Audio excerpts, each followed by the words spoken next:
Assalamualaikum warahmatullahi wabarakatuh. Innal hamdalillah nahmaduhu wa nasta'inuhu wa nastaghfiruh wa na'udzu billahi min syururi anfusina wa min sayyiati a'malina. Man yahdihillahu fala mudhillalah wa man yudlil fala hadiyalah. Asyhadu an la ilaha illallah wahdahu la syarikalah wa asyhadu anna Muhammadan abduhu wa rasuluh. Ya ayyuhalladzina amanu taqullaha haqqa tuqatih wa la tamutunna illa wa antum muslimun.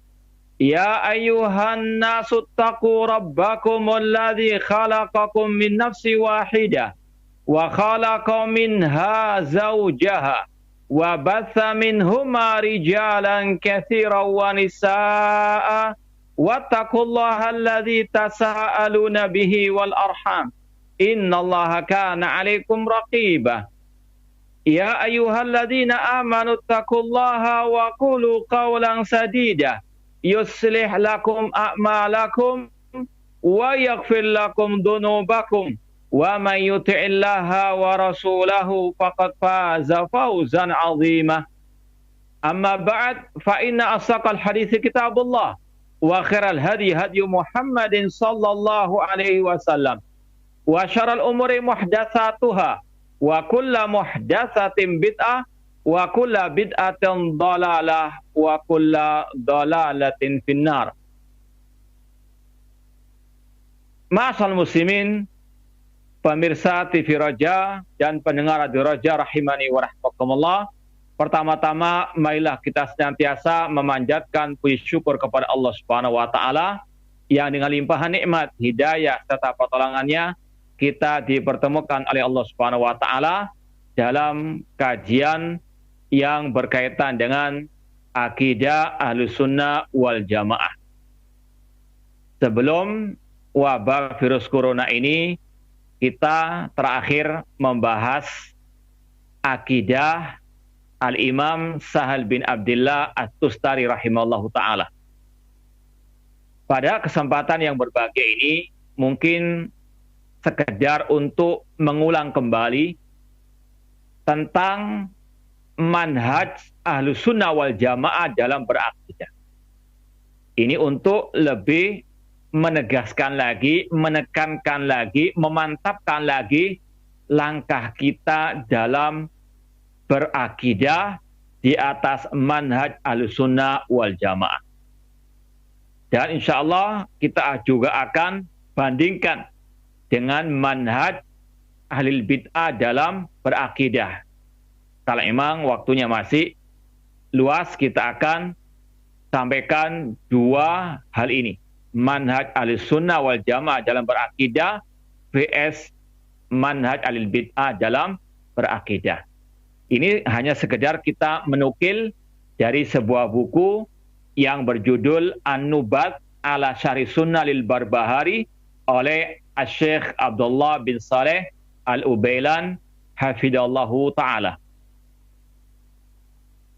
Di halaman 42 kitab ini disebutkan manhaj Ahlussunnah wal Jamaah fil aqidah. Manhaj Ahlussunnah wal Jamaah dalam berakidah. Bagaimana metode Ahlussunnah dalam berakidah? Ini harus kita pahami. Bagi yang mengaku Ahlussunnah wal Jamaah, as-salafiyun, al-firqatun najiyah, ta'ifah mansurah, harus paham manhaj seperti ini agar tidak mudah terombang-ambingkan oleh arus. Terkadang kalau tidak paham manhaj seperti ini, bisa kesana kemari, bisa pelin-pelan, bisa mencela-menceli, karena tidak kuat manhaj atau metodenya dalam berakidah. Hanya ikut-ikutan saja mungkin. Ya, maka perlu untuk kita tegaskan lagi di sini, apa manhaj Ahlussunnah dalam berakidah. Yang pertama kata beliau, hasruhum limas dari talaqi fi babil i'tiqad ala kitabillah wa sunnati Rasulullah sallallahu alaihi wasallam. Ahlussunnah wal Jamaah dalam masalah akidah hanya berdasarkan, berlandaskan Al-Quran dan Sunnah Rasulullah sallallahu alaihi wasallam. Tidak ngarang-ngarang akidah dari akal-akalan mereka sendiri, atau dari pendapat-pendapat fulan dan alan, si B dan si C. Namun akidah Ahlussunnah hanya bersumberkan dari Al-Quran dan Sunnah Rasulullah SAW. Dan itu yang kita lihat di dalam kitab-kitab para ulama Ahlussunnah tentang akidah sejak dahulu sampai detik ini.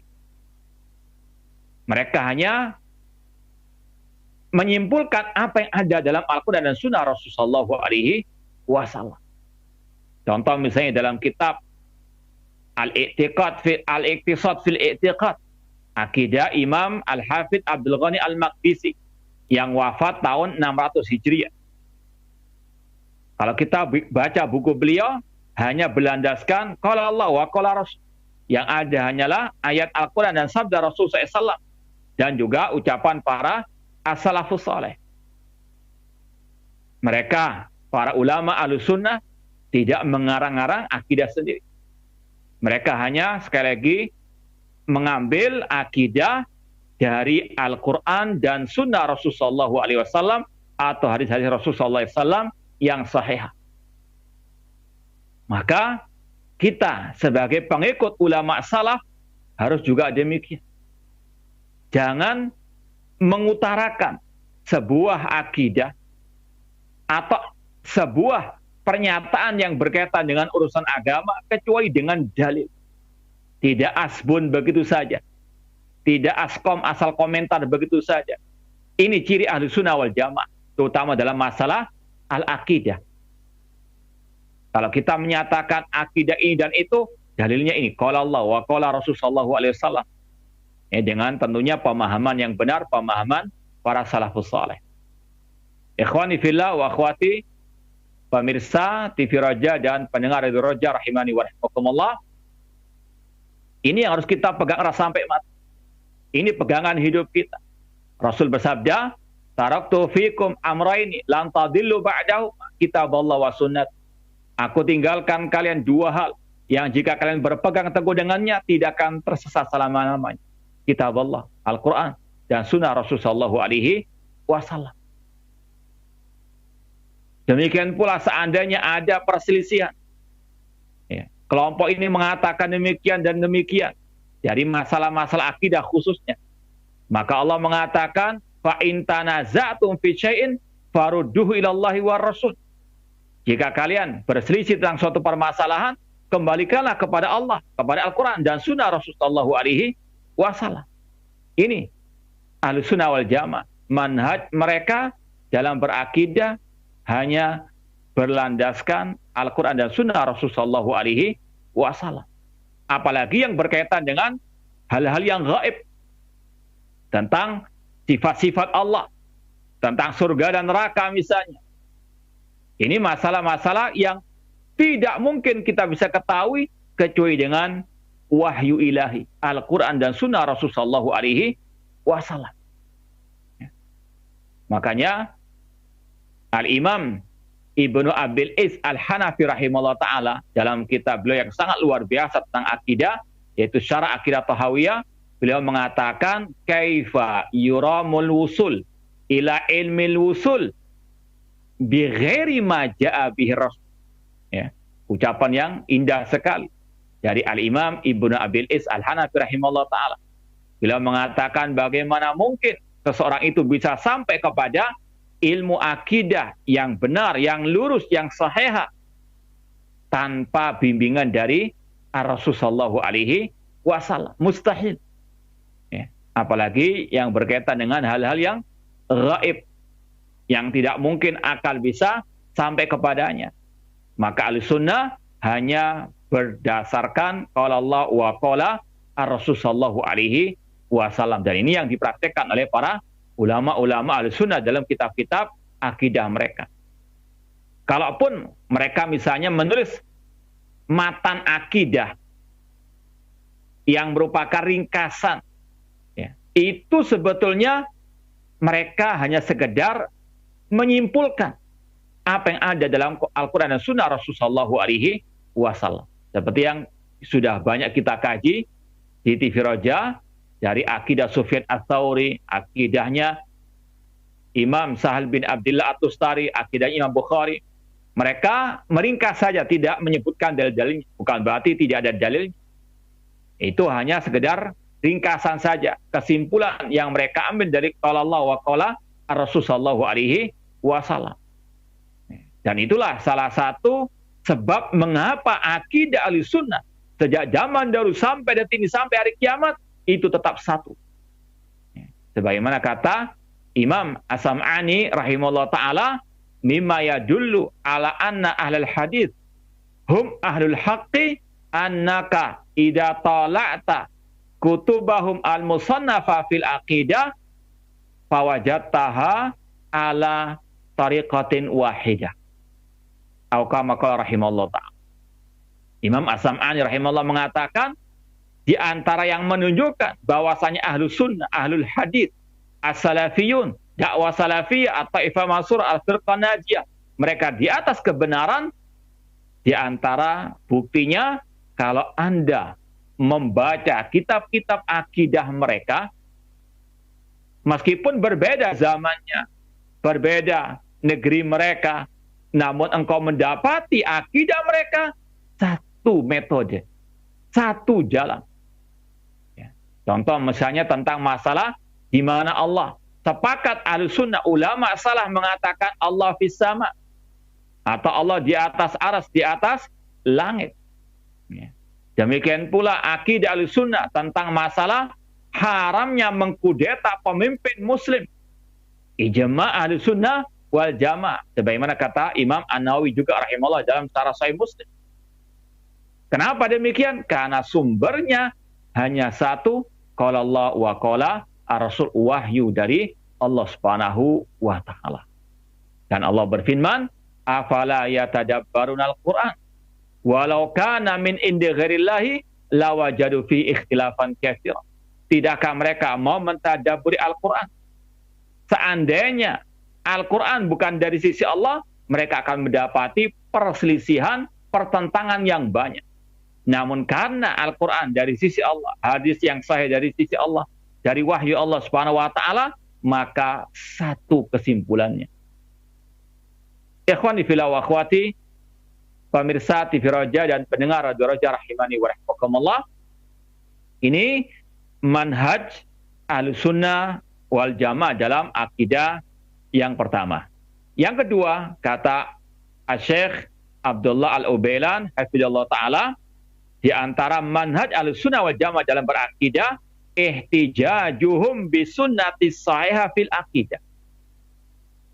Mereka Ahlussunnah wal Jamaah ketika berlandaskan, berdasarkan, berdalil dengan al-hadis, as-sunnah, hanya yang sahih saja. Wala yufarriquna fi dzalik bainal mutawatir wal ahad. Tanpa membedakan mana itu hadis yang mutawatir, yang ahad. Yang penting hadis yang sahih wajib diterima meskipun dalam masalah al-aqidah. Ini berbeda dengan ahli al-bidah.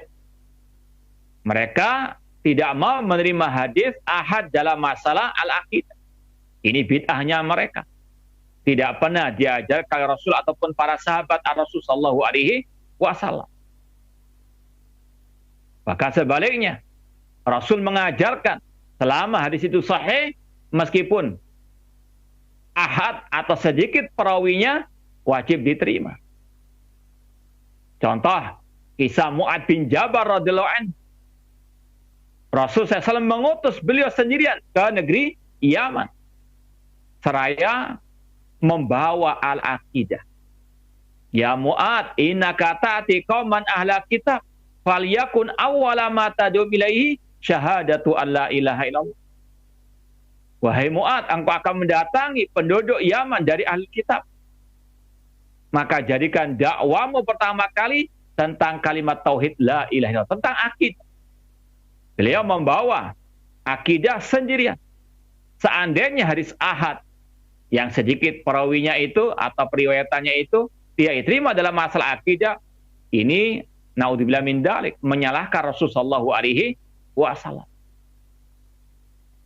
Makanya kalau kita lihat dalam kitab-kitab akidah Ahlussunnah wal Jamaah, tidak ada satu ulama pun dari ulama Ahlussunnah yang membedakan kalau hadis ahad hanya dalam masalah ahkam saja diterima, tapi dalam masalah akidah tidak diterima. Na'udzubillah min dzalik. Ini sekali lagi kesesatan ahli bid'ah yang menolak hadis ahad dalam masalah al-aqidah. Demikian pula kalau kita lihat para imam-imam mazhab yang 4. Imam Syafi'i di antaranya. Tidak pernah beliau mengajarkan kalau hadis ahad dalam masalah akidah tidak boleh diterima. Tidak ada. Mereka semua sepakat yang penting hadis itu sahih dari Rasulullah SAW. Mereka apa? Terima. Mereka pakai dalam masalah akidah. Mereka pakai dalam masalah usul as-sunnah, usuluddin. Ya. Maka ikhwani fillah wa akhwati pemirsa TV Raja dan pendengar Radio Raja rahimani wa rahimakumullah, jangan kita tertipu dengan slogan-slogan ahli bidah yang mengatakan kalau hadis ahad tidak bisa diterima dalam masalah akidah. Ini adalah ucapan yang batil, manhaj yang bid'ah yang tidak pernah diajarkan Rasul atau para sahabat atau para tabi'in ataupun para tabi'u tabi'in. Bahkan yang lebih parah lagi, mereka menjadikan masalah ini sebagai senjata untuk mengingkari, menolak akidah Al-Quran dan Sunnah Rasulullah SAW. Meskipun padahal itu bukan hadis ahad, hadis yang mutawatir. Ya. Entah masalah azab kubur misalnya, mereka tidak mau mengimani adanya azab kubur karena secara asal kata mereka nggak sesuai dengan logika. Ini yang kelompok menuhankan akal, Mu'tazilah dan yang mengikuti mereka. Mereka mengatakan bahwasanya azab kubur itu tidak masuk akal. Kemudian mereka cari-cari senjata dengan mengatakan hadis-hadisnya itu ahad dan hadis ahad tidak bisa diterima dalam masalah akidah. Ini sekali lagi bid'ahnya mereka, penyimpangannya mereka, kesesatan mereka. Kalaupun kita katakan ya sudah tidak ada hadisnya misalnya, atau tidak ada hadis yang mutawatir misalnya, cukup ayat Al-Quran tentang adanya azab kubur. An-naru yu'raduna 'alaiha ghuduwan wa 'ashiyya wa yauma taqumu sa'atu adkhilu 'ala fir'aun asyaddal azab. Api ditampakkan kepada Fir'aun pagi dan petang hari. Ya. Ini kata Imam Ibnu Katsir rahimahullah ta'ala dalam tafsir beliau tentang ayat ini, hadil ayat aslun kabirun li ahli sunnah wal jamaah fil istidlal ala isbati adzabil qabr fil barzakh. Bahwasanya ayat ini sebagai dalil terbesar ahli sunnah wal jamaah dalam menetapkan azab kubur di alam barzakh. Namun itulah sekali lagi ahli bid'ah, mereka cari-cari senjata untuk membenarkan kesesatan-kesesatan mereka, yakni dengan mengatakan hadis ahad tidak bisa diterima dalam masalah al-aqidah. Kemudian mereka mengingkari akidah yang sahihah dengan alasan hadisnya hadis ahad. Padahal kalau diteliti lagi, hadis-hadis tersebut mutawatir. Namun sekali lagi hati-hati. Ketika ulama membagi ini hadis ahad, hadis mutawatir, kalau ringkasnya ini banyak periwayatannya, ini sedikit periwayatannya, ini bukan untuk membedakan masalah akidah dan ahkam. Ya. Sekali lagi yang membedakannya untuk diterima atau tidak hadis ahad dalam masalah akidah, ini sekali lagi adalah pembedaan yang tidak ada dasarnya, tidak ada petunjuknya dari Al-Quran dan Sunnah ataupun dari para salafu as-saleh. Dan Allah mengatakan wa ma atakum rasulu fakhudhu wa ma nahakum anhu fantahu. Apa yang diajarkan Rasul maka ambil. Yang penting hadisnya sahih, ambil. Dalam akidah dan masalah ahkam. Ya. Maka ikhwani fillah wa akhwati rahmani wa rahmatullah, hati-hati dengan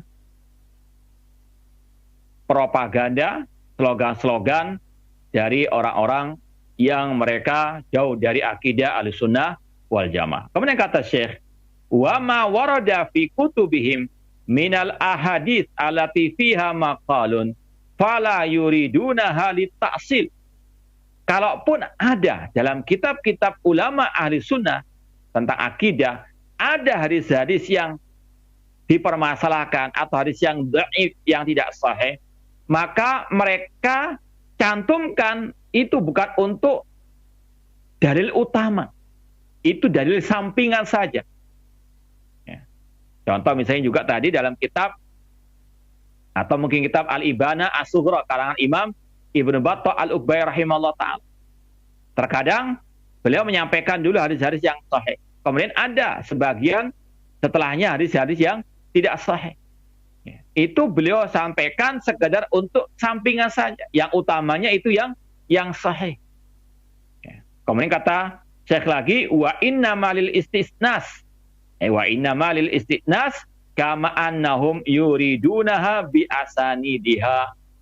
Ya, terlebih lagi terkadang mereka juga mencantumkan hadis yang lemah tersebut berserta sanadnya, jalan periwayatannya.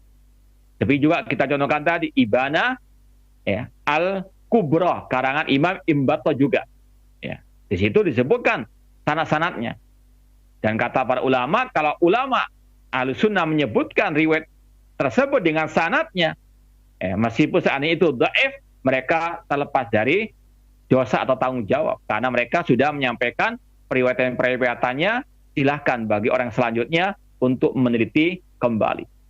Ya. Intinya sekali lagi secara asal Ahlussunnah tidak berdalil dengan hadis kecuali yang sahih. Ya. Entah itu hadis ahad atau mutawatir, itu tidak dibedakan entah dalam masalah ahkam ataupun dalam masalah al-aqidah. Berbeda dengan ahlul bid'ah, mereka mengatakan hadis ahad itu boleh diterima dalam masalah hukum-hukum syariat, namun dalam akidah tidak boleh diterima. Ini sekali lagi ucapan yang bid'ah. Poin yang ketiga, manhaj Ahlussunnah wal Jamaah fahmuhum lin nusus mabniun ala fahmi sahabah wa ma nukila anhum. Pemahaman mereka terhadap nas Al-Quran dan Sunnah Rasul SAW itu berdasarkan pemahaman para sahabat. Apa yang dinukil dari para sahabat Ar-Rasul sallallahu alaihi wasallam. Inilah Ahlussunnah wal Jamaah, tidak ngarang-ngarang mazhab sendiri, tidak ngarang akidah sendiri, tidak ngarang ajaran agama sendiri. Mereka hanya berlandaskan berdasarkan qala Allah wa qala Rasul wa qala sahabah wa qala tabi'un wa qala tabi'ut tabi'in. Sebagaimana kata para ulama ahli ilmu, ma qala Allah wa qala Rasul wa qala sahabah. Namanya ilmu agama itu adalah firman Allah, sabda Rasul, dan ucapan para sahabat Rasul sallallahu alaihi wasallam. Dan ini adalah perintah Allah, perintah Rasul untuk kita berpegang hanya dengan Al-Quran dan Sunnah, dengan pemahaman para sahabat, terutama dalam masalah al-aqidah. Ya. Kalau kita lihat dalam ayat-ayat Al-Quran, Allah banyak memerintahkan kita mengikuti jejak para sahabat Rasul SAW. Wasabiqunal awwalun minal muhajirin wal ansar walladzina taba'uhum bi ihsan radhiyallahu anhum wa radu'an. Orang-orang pertama lagi terdahulu dari kalangan muhajirin dan kaum al-ansar, dan orang-orang yang mengikuti mereka, mengikuti siapa? Para sahabat Rasul, kaum muhajirin, kaum al-ansar. Maka Allah ridha kepada mereka, mereka ridha kepada Allah. Ini perintah Allah untuk kita mengikuti para sahabat Rasul sallallahu alaihi wasallam. Dalilnya sangat banyak sekali. Rasul mengatakan, alaikum bisunnati wa sunnatil khulafa'ir rasyidin mahdiin. Peganglah sunnahku dan sunnah para khulafa'ir rasyidin. Abu Bakar, Umar, Utsman, Ali, dan para sahabat Rasulullah radhiyallahu anhum jami'an. Demikian pula Rasul mengatakan ketika terjadi perpecahan umat, yang selamat cuma satu, yaitu ma'an alaihi wa ashab, yang mengikuti aku dan para sahabatku. Ini manhaj Ahlussunnah wal Jamaah dalam beragama, terutama dalam masalah akidah, hanya mengikuti qala Allah wa qala Rasul wa qala as-sahabah. Contoh misalnya tentang masalah tauhid asma wa sifat. Kalau kita perhatikan, tidak ada para sahabat satupun yang mentakwil sifat-sifat Allah Subhanahu wa taala. Tidak ada yang mengatakan tangan Allah artinya al-qudrah. Tidak ada yang mengatakan bahwasanya istawa alal arsy itu artinya istaula, menguasai arsy. Karena mereka paham tidak boleh mentakwil, menyelewengkan makna ayat-ayat tentang sifat ya, tanpa bimbingan dari Rasul Shallallahu Alaihi Wasallam.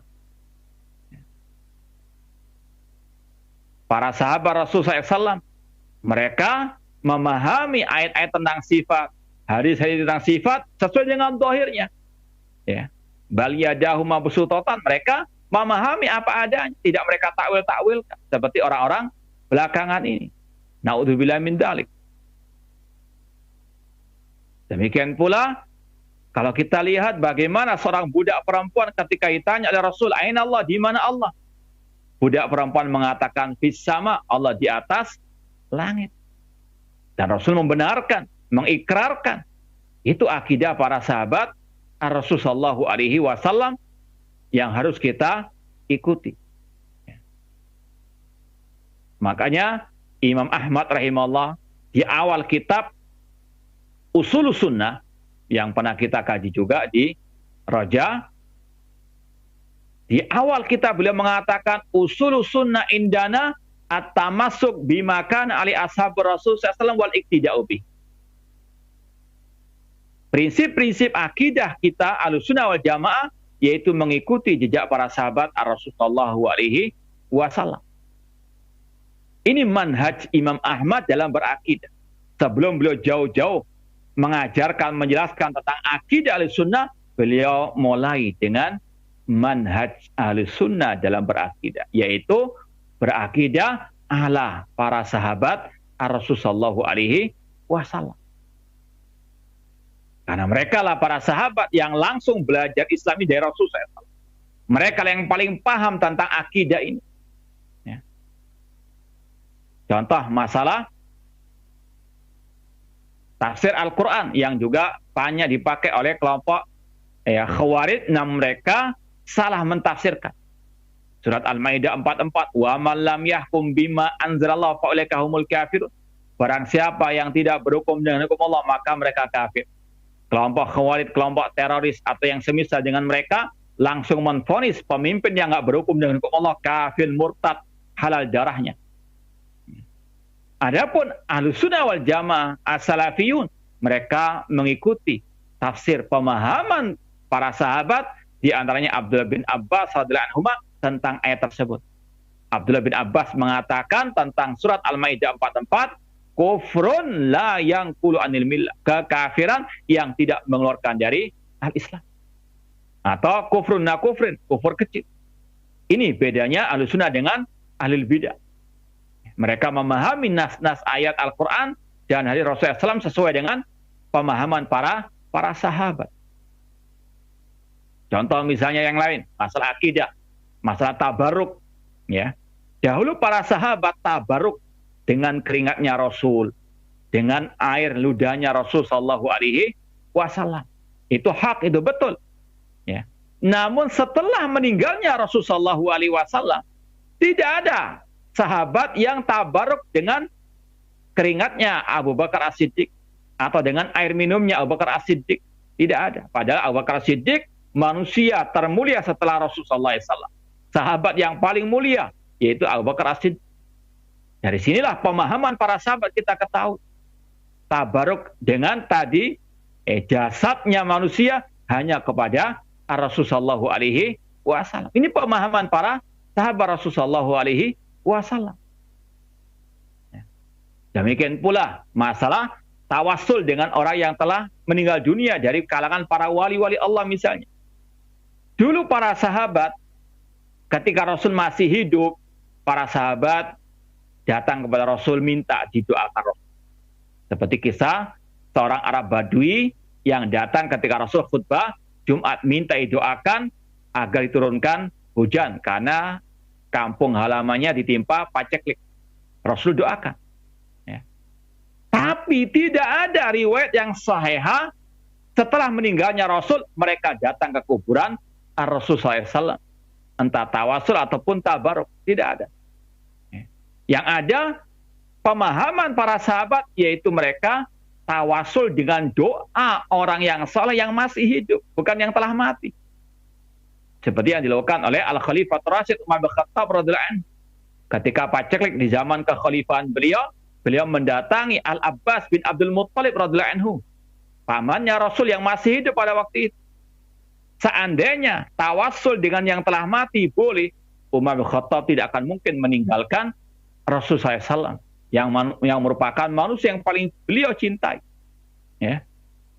Inilah sekali lagi dalam masalah berakidah, Ahlussunnah wal Jamaah berpegang teguh dengan Al-Quran dan Sunnah Rasul dengan pemahaman para sahabat Rasul Shallallahu Alaihi Wasallam.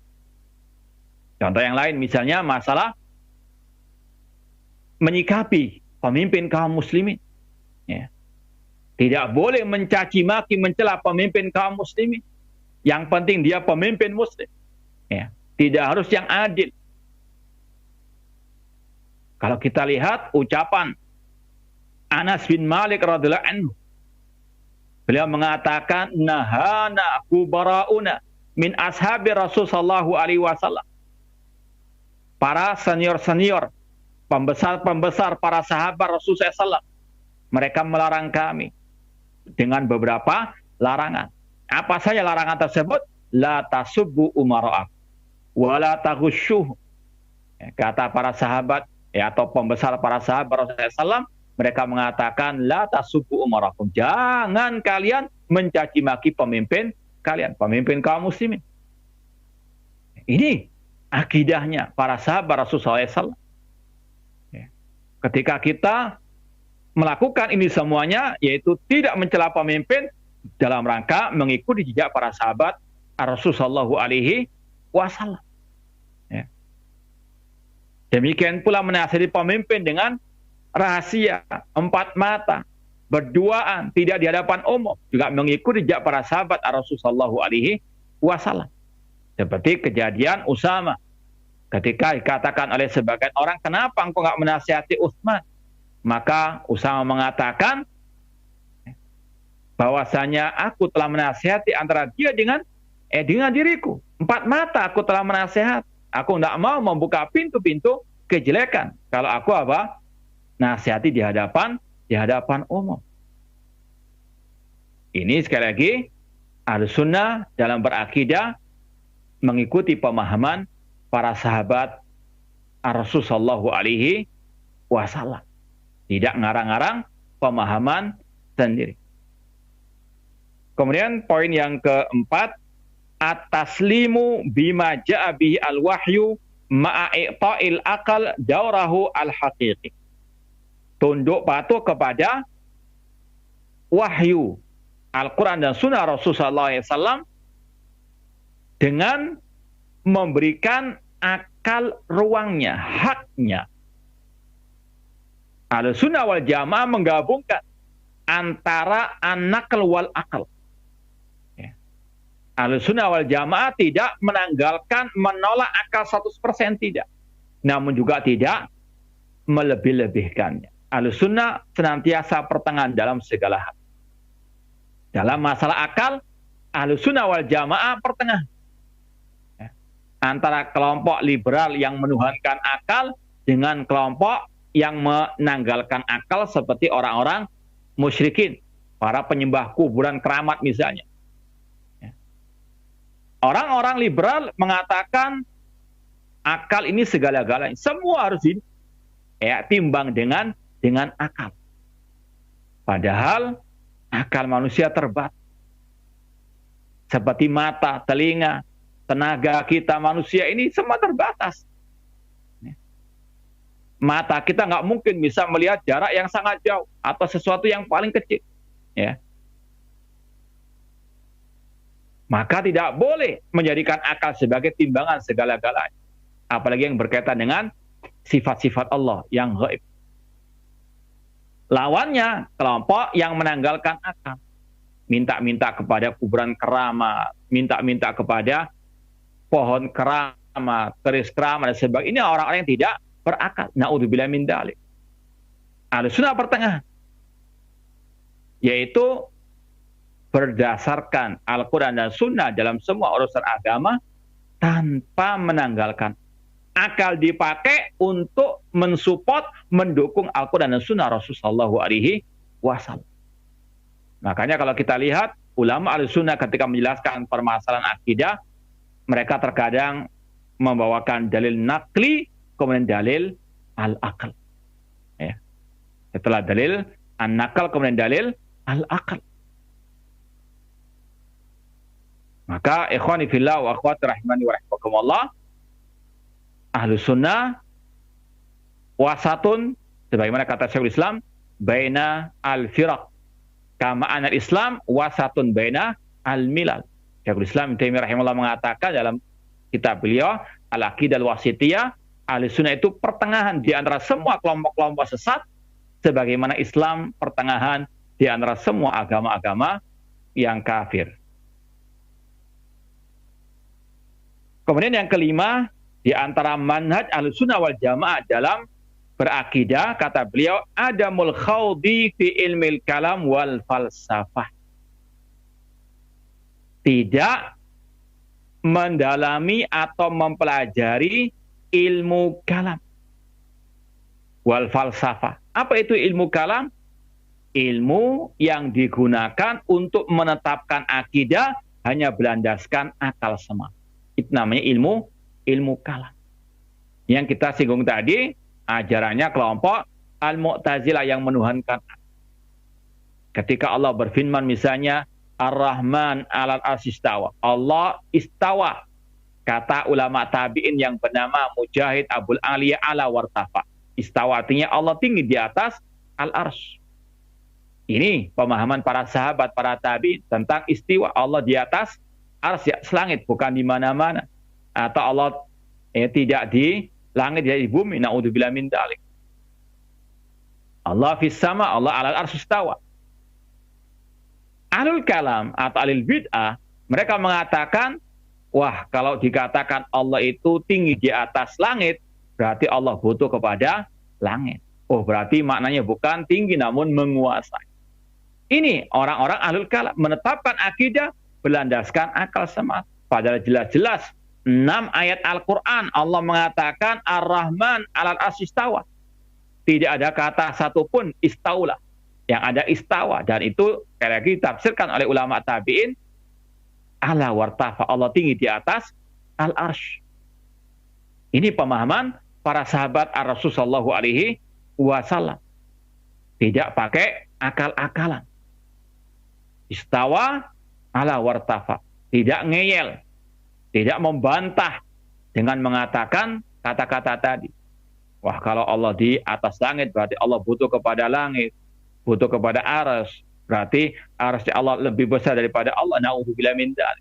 Ini orang-orang yang apa? Menimbang nas-nas Al-Quran dengan akal-akalan. Na'udzubillah min dzalik. Makanya ulama salaf terdahulu sangat mencela, sangat membenci ilmu al-kalam. Di antaranya Imam Asy-Syafi'i rahimahullah ta'ala. Beliau mengatakan, hukmi fi ahlil kalam an yudrabu bil jaridi wan ni'ah. Sanksi yang aku berikan kepada ahlul kalam yaitu dipukul dengan pelepah kurma, dengan terompah, wa yutafu bihim fil asyari wal qabail. Kemudian dikarak di kampung-kampung, di desa-desa, seraya dikatakan hada jazaa'u man tarakal kitab wa sunnah wa aqbala ala ilmil kalam. Inilah balasan bagi orang-orang yang meninggalkan Al-Quran dan Sunnah dan dia mengikuti ilmu kalam. Demikian pula kalau tidak salah kata Abu Yusuf, muridnya Imam Abu Hanifah rahimahullah ta'ala, beliau mengatakan al-ilmu bil kalam huwal jahlu, wal jahlu bil kalam huwal ilmu. Orang yang tidak tahu ilmu kalam itu adalah ilmu. Sedangkan mengetahui ilmu kalam itu adalah kejahilan, kebodohan. Ya. Maka jauhi ahli al-kalam dan juga ilmi al-kalam. Sangat berbahaya. Dan ciri al-kalam kata para ulama suka mencela-menceli, pelin-pelan. Karena apa? Dia akan membandingkan akalnya dengan akal si fulan. Kalau akalnya kalah kuat, maka dia pindah kepada akal si fulan yang lainnya. Demikian seterusnya. Nggak ada ketetapan, tidak ada konsisten dalam masalah akidah. Dan ini yang diutarakan oleh Syekhul Islam Ibnu Taimiyah rahimahullah dalam kitab beliau Majmu' Fatawa. Beliau mengatakan bahwasanya wabil jumlah anna ashabal hadits hum ala sabat wal istiqrar adaf ma inda ahli kalam. Bahwasanya konsistensi, ketetapan, keistiqomahan ahli sunnah wal jam'al hadis itu berlipat ganda dibandingkan ahli kalam yang mereka mudabdabu, pelin-pelan, mencela-mencela. Na'udzubillahi min dzalik. Ini salah satu sebab mengapa orang-orang itu mencela-mencela, karena apa? Tidak mengikuti manhaj ahli sunnah wal jamaah dalam berakidah, namun mengikuti manhaj ahli al-kalam. Na'udzubillahi min dzalik. Kemudian yang keenam, al-jam'u bainan nusus fil mas'alatil wahidah. Ahli sunnah wal jamaah itu mengkompromikan nas-nas yang ada dalam ayat Al-Quran, hadis Rasulullah SAW, ya, dalam permasalahan yang sama, satu permasalahan. Mungkin ada sebagian orang yang mengira ada kontradiksi misalnya dalam suatu ayat atau dalam beberapa ayat misalnya. Ahlussunnah mengkompromikan, menjamakan. Karena Ahlussunnah punya keyakinan tidak mungkin ada ayat bertentangan dengan ayat. Tidak mungkin ayat bertentangan dengan hadis yang sahih. Tidak mungkin hadis yang sahih bertentangan dengan hadis sahih yang lain. Karena semua dari Allah, seperti yang kita sampaikan tadi ayatnya, afala yatadabbarul Qur'an walau kana min indi ghairillahi lawajadu fi ikhtilafan katsir. Seandainya mereka atau tidaklah mereka mentadabburi Al-Qur'an, seandainya Al-Qur'an bukan dari sisi Allah, mereka akan mendapati pertentangan yang banyak. Mungkin contoh ya, ada 3 ayat yang kelihatannya kontradiksi, bertentangan. Ayat tentang masalah yang mencabut nyawa manusia. Ada ayat yang berbunyi, Allahu yatawaffal anfusa hina mautiha. Allah yang mencabut jiwa ketika kematiannya. Allah sebagai subjeknya. Allah yatawaffal anfusa hina mautiha. Ayat yang kedua mengatakan, Qul yatawaffakum malakul maut. Katakanlah yang mewafatkan kalian adalah malaikat maut. Subjeknya berbeda. Yang pertama disebut Allah. Yang kedua disebut malaikat maut. Yang ketiga ada ayat berbunyi, Tawafat hurusuluna. Yang mewafatkan adalah para malaikat-malaikat kami. Ya. Kelihatannya kontradiksi. Kok ayat yang ini menyebut subjeknya adalah Allah. Yang kedua malakul maut. Yang ketiga para malaikat-malaikat. Ahlussunnah mengatakan yang pertama tadi kaidahnya tidak mungkin ada ayat bertentangan dengan ayat. Tidak mungkin ayat bertentangan dengan hadis yang sahih. Bagaimana cara mengkompromikannya? Maka ulama mengatakan tentang 3 ayat tadi, bahwasanya ayat yang pertama, Allah yatawaffal anfusa hina mautiha. Allah yang mewafatkan jiwa ketika kematian. Itu kematian dinisbatkan, ya, yang mencabut nyawa itu adalah Allah, karena Allah wal amir. Allah yang memerintah. Maka tidak masalah dinisbatkan kepada Allah. Kemudian yang kedua ayat mengatakan yang mewafatkan adalah malakul maut, malaikat pencabut nyawa. Karena dia yang langsung mencabut nyawa tersebut dengan perintah dari Allah. Kemudian yang ketiga, yang mewafatkan adalah para malaikat-malaikat. Kalau kita lihat dalam hadis Bara' bin Azib yang panjang lebar tentang perjalanan roh. Setelah dicabut oleh malakul maut, maka roh tersebut akan diserahkan kepada para malaikat-malaikat. Maka tidak ada kontradiksi, ada tadi cara menjamakkan. Contoh yang lain, contoh yang lain. Hadis tentang masalah pemimpin kaum muslimin. Dalam hadis yang sahih Rasul mengatakan al-a'immatu fi Quraisy. Pemimpin harus dari bangsa Quraisy. Dalam hadis Irbad bin Sariyah yang masyhur, alaikum bisunnati, itu sebelumnya Rasul mengatakan asam wa ta'a wa in ta'amara alaikum abrun habas. Wajib kalian mendengar dan taat kepada pemimpin kaum muslimin meskipun dari budak Ethiopia. Ya. Hadis yang pertama mengatakan pemimpin harus dari Quraisy, kok ini dari budak Ethiopia. Kelihatannya kontradiksi. Namun yakini antara ayat dengan ayat tidak mungkin ada kontradiksi. Antara ayat dengan hadis nggak mungkin ada kontradiksi. Hadis yang sahih tentunya. Demikian pula antara hadis yang sahih dengan hadis yang lain tidak akan mungkin ada kontradiksi. Tinggal masalahnya bagaimana mengkompromi. Kalau kita nggak paham, fas'alu ala dzikri in kuntum la ta'lamun. Tentang hadis tadi masalah pemimpin dari Quraisy, pemimpin dari budak Ethiopia, kata Syekh Abdul Muhsin Al-Abbad, mungkin bisa dilihat dalam Syarah Arba'in Nawawiyah, karangan beliau, cara mengkompromikannya di antaranya bahwasanya yang dimaksud dengan imam dari Quraisy itu kalau khalifah. Kalau khalifah harus dari bangsa Quraisy. Khalifah yang menguasai dunia kaum muslimin. Adapun hadis tentang masalah pemimpin dari budak Ethiopia itu selevel yang di bawah khalifah itu boleh dari selain bangsa Quraisy. Entah presiden atau raja. Tidak harus dari bangsa Quraisy. Yang harus dari bangsa Quraisy itu kalau khalifah yang menguasai negeri-negeri kaum muslimin. Atau hadis tentang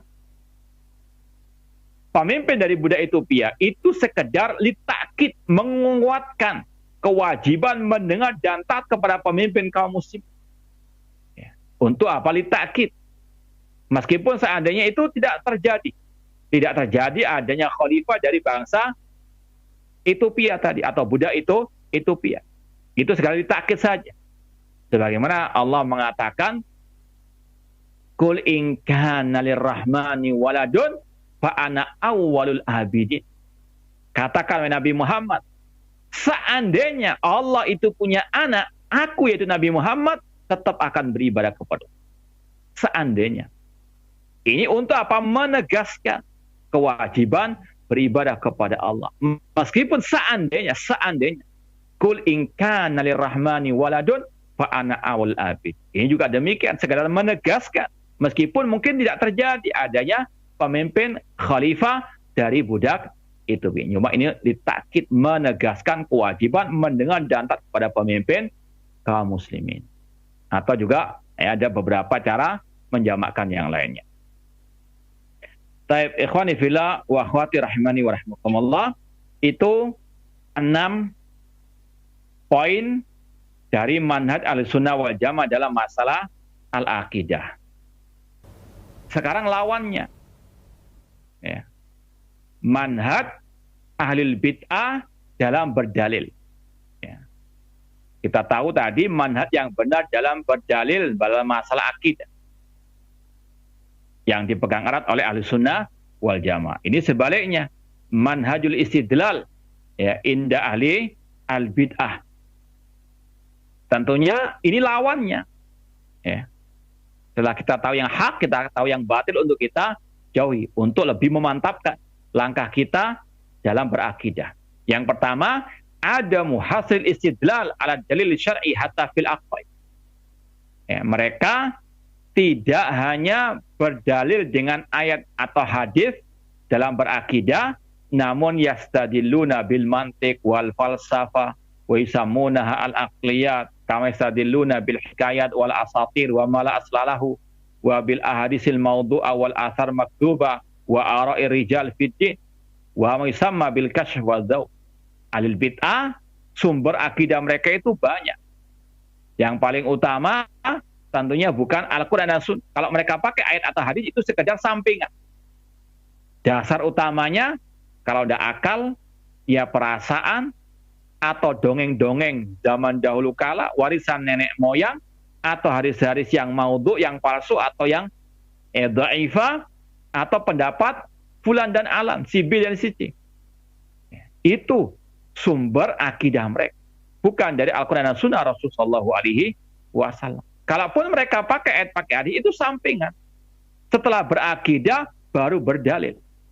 Kalau ahli sunnah tidak, berdalil dulu, baru berakidah. Belajar ayat, belajar hadis, baru mereka apa? Berakidah, berkeyakinan.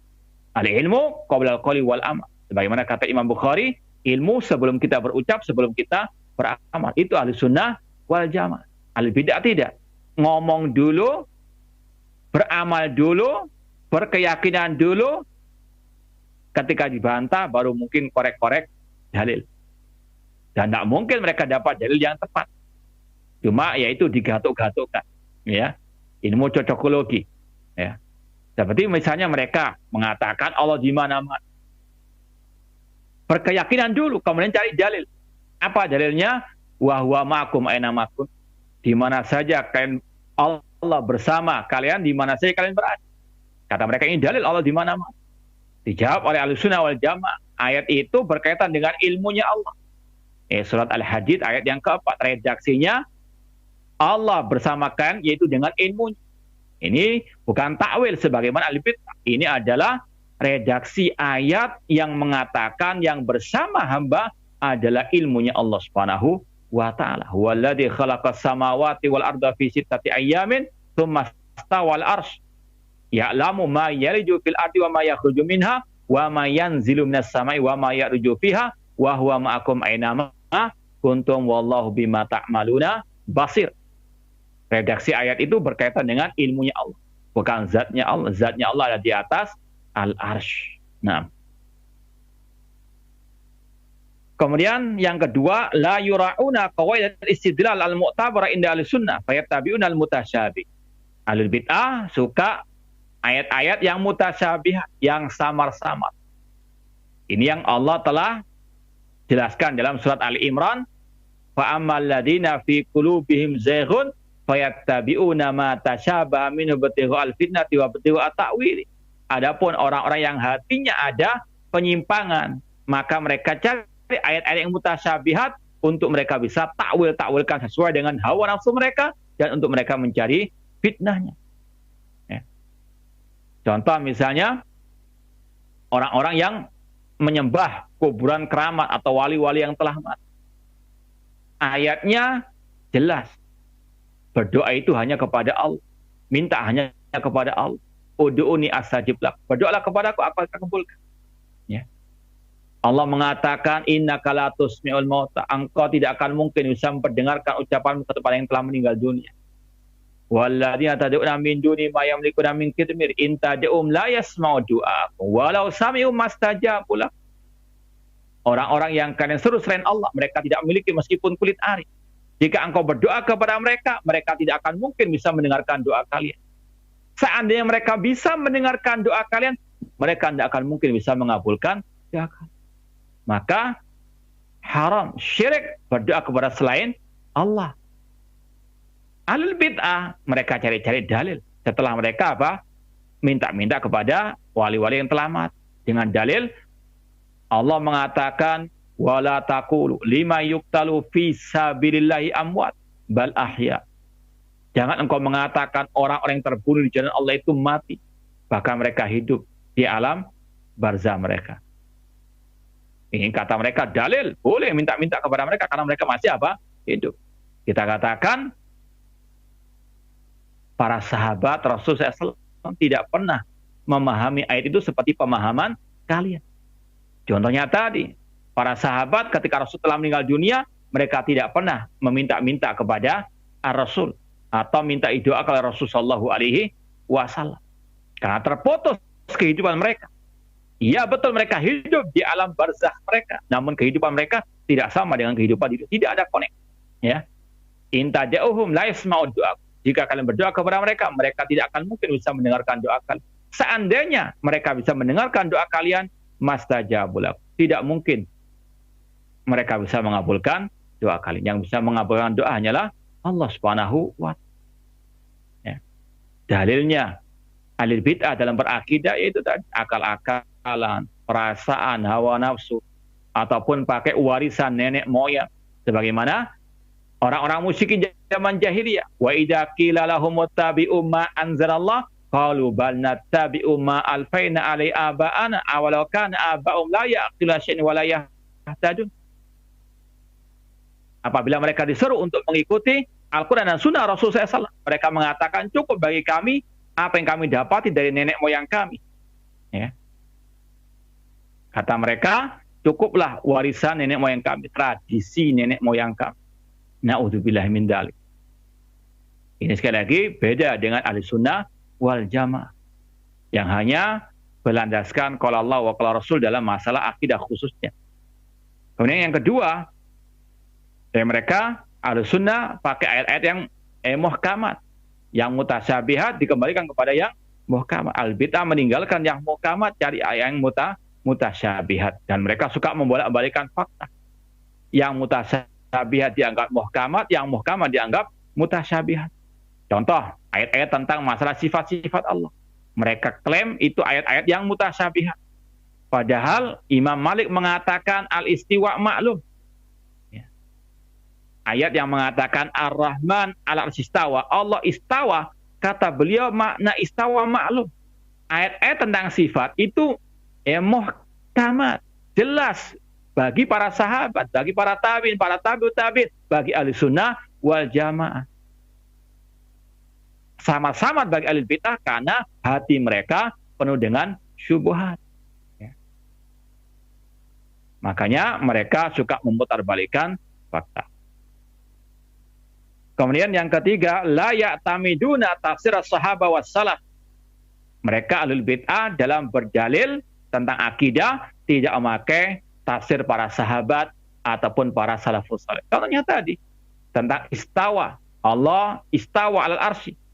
Mereka tidak pernah memakai tafsirnya tadi Abu Aliyah, tabi'in yang mengatakan istawa artinya ala wartafa. Mereka pakai apa? Dalil dari nenek moyang mereka. Ya. Ini harus kita apa betul-betul hati-hati. Demikian pula dalam masalah tahzir misalnya. Banyak orang-orang sekarang yang mengaku ahlussunnah namun terkadang fobi, alergi dengan istilah tahzir. Mentahdir penyimpangan. Padahal ini sekali lagi adalah ajarannya para salafus saleh, para sahabat Rasulullah alaihi wasallam. Mereka membantah khawarij, mereka membantah ahli bidah. Ya. Kalau ada yang menyerukan kita bersatu, tidak usah mencela sesama muslim, nggak usah membantah fulan dan fulan yang betul-betul yang jelas-jelas menyimpang. Maka ini sekali lagi menyelisih manhaj salafus saleh, menyimpang dari ajaran para sahabat Rasulullah alaihi wasallam. Hati-hati. Ya, inilah sekali lagi manhaj yang harus kita tanamkan dalam diri kita dan kepada kaum muslimin. Berakidah menurut pemahaman para sahabat Rasulullah alaihi wasallam. Kemudian yang keempat, yaruduna ma la yuwafiq usulan wa ahwa'u min nususis syara'. Mereka lebih bid'ah menolak apa saja yang tidak sesuai dengan hawa nafsu mereka. Kalau ayat mereka takwilkan. Kalau hadis mereka katakan hadis ahad. Ya. Yang penting menolak, ya, entah dengan apapun jalannya. Maka harus seorang muslim muslimah, apalagi mengaku ahlussunnah wal jamaah, betul-betul berpegang teguh dengan Al-Quran dan Sunnah Rasulullah SAW dan taslim, istislam. Dan itu adalah Islam. Berserah diri, tunduk patuh kepada qala Allah wa qala Rasulullah SAW. Hawa nafsu, akal, perasaan harus ditundukkan dengan Al-Quran dan Sunnah Rasulullah SAW. Kemudian ya'tamiduna ta'wil, yang kelima ya'tamiduna ta'wil fil aqidah. Mereka berlandaskan ta'wil, mentakwil-takwil masalah akidah. Seperti tadi, tangan ditakwilkan dengan kudrat kekuasaan. Istawa ditafsirkan, ditakwilkan dengan istaula. Ini seperti kelakuan ahlul kitab, yuharifunal kalima an mawadhi. Disuruh mengatakan hitta, mereka mengatakan hintah. Na'udzubillah min dzalik. Ahlussunnah memahami ayat hadis sesuai dengan pemahaman para salafus saleh yang mereka tidak mentakwil-takwilkan sebagaimana ahli al-kalam. Kemudian yang ke-7, yakhuduna fi ma nahallahu anhu min nususil qadar wa sifat wa sam'iyat wa nahbiha. Mereka mendalam-dalami ayat-ayat tentang sifat, tentang qadar, tentang hal-hal yang gaib dengan akal mereka. Seperti tadi, mentakwil-takwilkan istawa dengan istaula, dengan tadi kalau Allah itu tinggi di atas aras berarti Allah butuh kepada aras ini. Mendalam-dalami tanpa apa? Bimbingan Al-Quran dan Sunnah Rasulullah SAW. Maka dhallu wa adhallu, mereka sesat dan menyesatkan. Poin yang ke-8, ya'tamidunal alfat al-bid'iyata fi sifat wa sa'iri masail aqidah kal jism wal ard wal jauhar. Mereka bersandarkan kepada lafat-lafat, kata-kata, ucapan-ucapan bid'ah tentang sifat, tentang masalah akidah yang tidak pernah ada di zaman para salafus saleh. Seperti masalah al-jism, jisim. Ya, kalau dikatakan Allah itu istawa di atas aras, tinggi di atas aras, berarti Allah itu jisim. Ya. Ini kata-kata yang ada hak, ada batilnya. Dan itu ciri ahli kalam. Ya. Kata-katanya tidak jelas antara hak dengan batilnya. Maka harus waspada. Gunakan lafaz-lafaz yang syar'i tentang masalah al-aqidah. Maka seorang muslimah harus betul-betul paham. Seperti contohnya kelompok Al-Jahmiyah. Ketika mereka pertama kali mengatakan Al-Quran makhluk, Ahlus Sunnah pun rame-rame menyerang mereka, mentahdir, membantah mereka. Mereka pun mencari jalan yang licin, yang licik, ya, dengan mengatakan bacaan Al-Quran itu adalah makhluk. Ini kata-kata yang mengandung hak, mengandung batil. Maka Al-Sunnah cerdas, tahu ini adalah kelicikan kelompok Jahmiyah yang ingin mengatakan Al-Quran makhluk cuma pakai gaya bahasa yang halus. Imam Ahmad mengatakan man qala lafzi bil Quran makhluk fahuwa Jahmi. Barang siapa mengatakan bacaan Al-Quran itu makhluk, maka dia pengikut kelompok Jahmiyah. Wa man qala ghairu makhluk fahuwa mubtadi. Barang siapa mengatakan bacaan Al-Quran itu bukan makhluk, maka dia alil bid'ah. Ditutup rapat-rapat oleh Imam Ahmad lafaz-lafaz yang bid'ah tersebut. Maka sekali lagi, hati-hati terhadap ucapan-ucapan yang bid'ah. Seperti juga kaidah kelompok Ikhwanul Muslimin yang mengatakan nata'awanu fima tafaqna alaihi wa ya'dhuru ba'da ba'dan bina ikhtalafna. Ya. Nata'awanu fima tafaqna alaihi wa ya'dhiru ba'duna ba'dan fima ikhtalafna. Kita tolong-menolong dalam hal yang kita sepakati, namun kita saling toleransi, memberikan udzur dalam hal yang kita perselisihkan. Kata para ulama, nanti bisa dilihat dalam kitab yang sangat luar biasa, Zajul Mutahawin Bidaral Qa'idah At-Ta'awun wal Ma'adirah, kalangan Syekh Hamad bin Ibrahim Al-Utsman, yang telah direkomendasi oleh Syekh Abdul Muhsin Abbad, dimeraja oleh Syekh Saleh bin Fauzan. Ini buku yang khusus membantah kaidah bid'ah ala Ikhwan Muslimin tersebut. Ya. Di situ kata para ulama, kaidah itu ada dua bagiannya. Bagian yang pertama, kita tolong menolong dalam hal yang kita sepakati, ini tidak ada masalah, benar. Yang kedua, ini yang batil. Itu ciri al-bid'ah. Mengandung ucapan yang hak dan yang batil untuk menipu manusia. Namun ulama membantah kaidah ini sangat berbahaya. Alhamdulillah sudah pernah kita sampaikan di kajian-kajian kita juga. Yang ke-9, yakum manhajum alal mira' wal khusumat wal jidal bil batil. Manhaj mereka tegak di atas debat kusir, atau mendebat ayat-ayat atau hadis-hadis Rasulullah SAW. Tidak mau sami'na wa sadaqna kepada Al-Quran dan Sunnah Rasulullah SAW. Suka mendebat hal-hal yang sudah jelas di dalam Al-Quran dan Sunnah Rasulullah SAW. Seperti tadi, jelas Allah mengatakan Ar-Rahman al-Istawa. Ayat hadis tentang Allah di atas langit sangat banyak. Bahkan kata Ibnu Qayyim ada 2000 dalil tentang Allah di atas langit. Begitu terang benderangnya, namun tetap didebat, tetap dibantah oleh ahli bidah. Ini ciri ahli al-bidah, ngeyel. Nah. Kemudian laisa lahum inaya bil isnad li ta'wilihim alal ahwa wa ara'ir rijal wal waj' wa ma la asalahu. Mereka tidak ada perhatian kepada penelitian hadis sahih atau dhaif, dengan penelitian yang ilmiah tentunya. Karena dalil agama, ajaran akidah mereka hawa nafsu atau akal pikir, tidak memperhatikan qala Allah wa qala Rasul sallallahu alaihi wasallam. Yang ke-11 yang terakhir, yatawahamuna ta'arud bainal aql wan nusus. Mereka mengklaim adanya kontradiksi antara akal dengan nas-nas Al-Qur'anul Karim. Seperti tadi, kata mereka, wah, kalau dikatakan Allah itu tinggi di atas arsy, ini nggak masuk akal. Ya.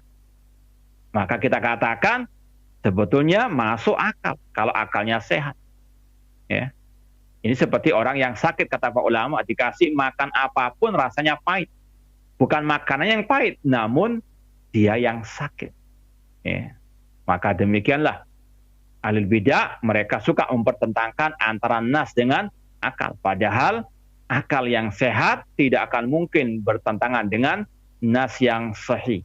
Ya, itu bedanya manhaj ahlus sunnah atau sebagian dari beda ahlus sunnah dalam bermanhaj dengan al-bid'ah dalam bermanhaj, khususnya dalam masalah al-aqidah. Wallahu ta'ala alam. Semoga apa yang kita sampaikan bermanfaat dan semoga bisa menguatkan akidah dan manhaj kita sampai akhir hayat kita nanti. Wallahu ta'ala. Tafadhol. Nah, jazakallahu khairan wa barakallahu fikum Ustaz atas penyampaian materi yang sangat bermanfaat sekali di kesempatan siang yang berbahagia ini berkaitan dengan metode Ahlus Sunnah dalam berakidah. Nah, ikhwata selama azakumullah, saatnya kami membuka sesi tanya jawab, dan untuk pertanyaan pertama kami coba angkat dari pesan singkat. Assalamualaikum warahmatullahi wabarakatuh. Ustadz, kalau kita pernah melakukan dosa kemudian bertaubat, apakah yang pernah dilakukan tadi bisa berubah menjadi pahala atau hanya diampuni saja? Dan apakah di hari kiamat perbuatan dosa tadi masih tetap harus dipertanggungjawabkan? Mohon nasihatnya Ustadz, syukran. Nah, jazakumullah khairan pertanyaannya.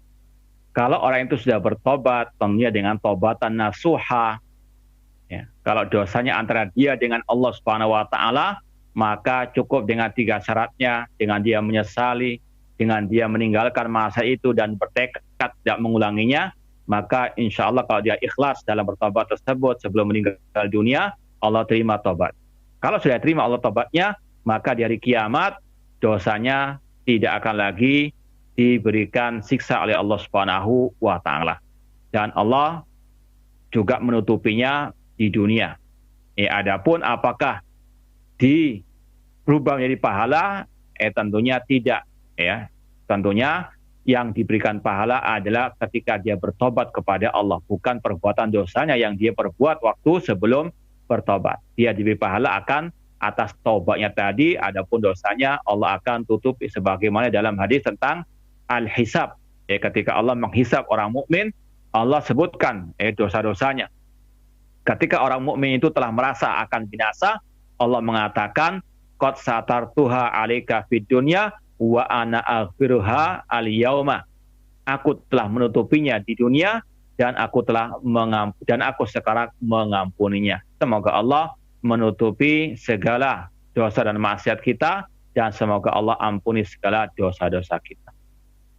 Nah, amin ya rabbal alamin. Nah, Ustaz, jazakallahu khairan atas jawaban yang disampaikan.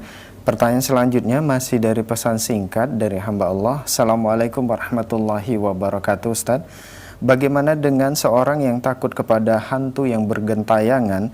Apakah takut seperti ini termasuk dalam berbuat kesyirikan? Mohon nasihatnya Ustaz, syukran. Ya, terima kasih atas pertanyaannya. Al-khauf, kata para ulama, itu ada 4 kategori. Rasa takut ada 4 kategori. Yang pertama, takut yang wajib, yaitu takut kepada Allah. Innama yakhsyallaha min ibadil ulama, fala takhafu wa khafuni. Jangan takut kepada mereka, namun takutlah kepada Allah. Ini rasa takut yang wajib, takut kepada Allah, takut kepada azab Allah. Yang kedua, takut yang haram, ya, takut yang haram. Misalnya takut dalam melaksanakan amar ma'ruf nahi mungkar, sedangkan dia sanggup, ya, sedangkan dia sanggup. Mungkin seorang ayah, ya, kewajibannya nahi mungkar terhadap anaknya yang misalnya berbuat maksiat. Kalau dia takut kepada anaknya, naudzubillah min dzalik. Ini khauf yang haram, ya. Kemudian yang ketiga, al-khauf asyirki. Khauf yang syirik. Rasa takut yang syirik. Takut kualat dengan Nyi Loro Kidul misalnya. Dengan keyakinan tentunya Nyi Loro Kidul ini bisa mendatangkan manfaat dan madarat. Dengan sendirinya. Atau kita kalau lewat makam, ya misalnya yang dikeramatkan, kalau kita enggak memberikan sesaji, kita akan kualat misalnya. Maka ini yang dikatakan al-khauf asyirk. Ya. Demikian pula tadi, kalau seandainya dia takut dengan yang diistilahkan dengan hantu tadi, kemudian sampai memberikan sesaji, ya seperti sebagian orang kalau mau bangun rumah, kula nuwun dulu istilah orang Jawa, dengan penunggu tanah tersebut, alias hantu atau jin yang menunggu tersebut, entah disembelihkan ayam kemudian ditanam di pondasi rumah. Ini semuanya perbuatan yang syirik kepada Allah Subhanahu wa Ta'ala. Ya. Jadi sekali lagi hati-hati. Adapun yang keempat, khauf yang takut yang mubah, yang tabi'i, ya, yang tidak tercela, kecuali kalau sampai berlebihan. Manusia takut dengan harimau, manusia takut dengan ular. Ini sesuatu yang lumrah, tabiat, ya, tabiat manusia. Manusia takut terkena penyakit corona, ini sesuatu yang lumrah, biasa. Takut terkena apa? Penyakit. Maka sekali lagi ada 4 kategori tadi tentang masalah al-khauf. Wallahu ta'ala alam. Nah, jazakallahu khairan wa barakallahu fikum Ustaz atas jawaban yang telah disampaikan. Dan itu tadi pertanyaan terakhir di kesempatan ini karena keterbatasan waktu yang ada, mungkin sebagai ikhtitam atau penutup, tafadhol Ustaz. Ma'asal muslimin, pemirsa TV Roja dan pendengar Radio Roja rahimani wa rahmatullah, kewajiban setiap muslim dan muslimah terutama dalam akidah, tidak boleh dia berakidah kecuali berdasarkan firman Allah, hadis Rasul yang sahihah, dengan pemahaman para as-salafus saleh. Semua akidah-akidah yang tersebar di tengah-tengah kaum muslimin harus ditimbang lagi dengan firman Allah, Al-Quran, dengan sabda Rasul, hadis yang sahihah atau hadis yang sahih, dan ditimbang lagi dengan pemahaman para salafus saleh. Kalau yang sesuai itulah yang hak, itulah akidah sahihah. Sedangkan yang menyelisihi Al-Quran dan Sunnah, menyelisihi pemahaman para sahabat, itulah akidah yang batilah. Dan umat Islam tidak akan jaya, tidak akan mulia selama mereka di atas akidah yang fasidah, yang batilah.